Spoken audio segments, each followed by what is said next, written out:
You have an uncommon surname, Kuan in Chinese. Is that a story passed down from your ancestor? All right. I think this is a story that I heard from my dad. I think in a way we are descendants of this General Kuan Yi. I'm Yee Han. I'm the Assistant Dean of Students at Office of Student Affairs. I'm also the Senior Lecturer at Tembusu College.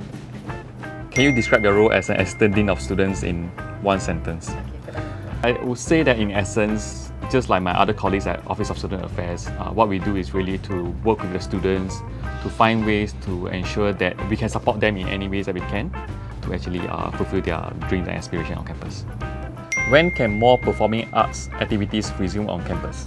I do personally hope to see a lot more activities coming back online on campus. Online, not so much of online in Zoom, but coming back on campus so that students really get to experience in person. But I think we still need to do it safely as per the university and the government guidelines. What is the best accommodation to stay in NUS? Looking for one. There is no best accommodation on campus because every accommodation is a good accommodation. Sorry to disappoint you. So what I would suggest you to do is really to talk to the seniors, go to all the different websites of all the campus accommodations, find the one that you like. I think that will be my best advice for you. You used to be a NUSU president of your cohort. What are some remarkable changes you have seen the university and its students making over the years?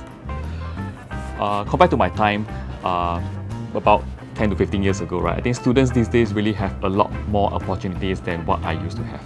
I think different academic programs that students can pursue, more double degree programs, more overseas exchange programs. For me, I was actually fortunate to be part of the NUS Overseas College program.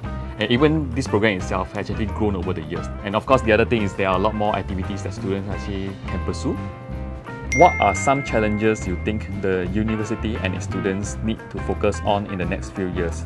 There's always the need to constantly evolve and really to prepare students for life and not just to prepare students for the workforce. Because we are actually going to prepare students to find ways to think and not just equip them with the skills. I think all the lifelong learnings, all these important, I would say, attributes and values that we want students to prepare them for life. And as the quote says, right, you prepare the child for the road and not the road for the child. What's your advice for the next graduating batch? I graduated in 2009, and that was also at the height of the global financial crisis, and it was actually not easy to find a job. Maybe my advice to students is really continue to persevere. Try to find any opportunities that comes in your way. You might be able to find a job now, but what you can do is perhaps try to find ways to actually equip yourself with important skills that can upgrade yourself to make you more competitive. And this crisis too will pass. So we hope that all students will actually keep a very positive outlook of how things will be and continue to persevere. You have an uncommon surname, Kuan in Chinese. Is that a story passed down from your ancestor? All right. I think this is a story that I heard from my dad. I think in a way we are descendants of this General Kuan Yi Han. All right. During the Qing Kingdom period, as part of the generals of Liu Bei, one of the warlords in China at that time. And Kuan Yi actually is someone that embodies the values of righteousness and loyalty. So in a way, I do see myself embody those values. Maybe you should put Photoshop my beard here, right? Do you have a favorite morning routine or pastime? I'll start off the morning with I would say a morning run. So it's a mini accomplishment that you start off with the day with, and that actually keeps you going for the rest of the day. I actually watched a TED Talk where I talk about 23 and a half hours a day where we will be busy with our work, busy running errands.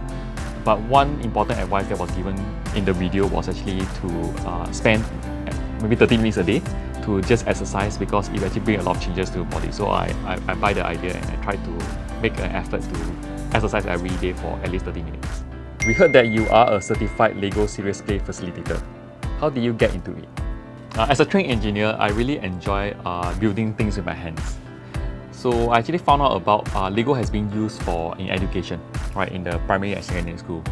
And when I tried to research further, I found that there's actually a method which is called the LEGO Serious Play method, where it can help to use in facilitation of a group discussions. So when I found out that there's actually a course being offered in Singapore, it's a 4-day intensive workshop. So I signed up for it, and here I am. I'm actually certified in terms of able to design workshops for students and conduct classes for students.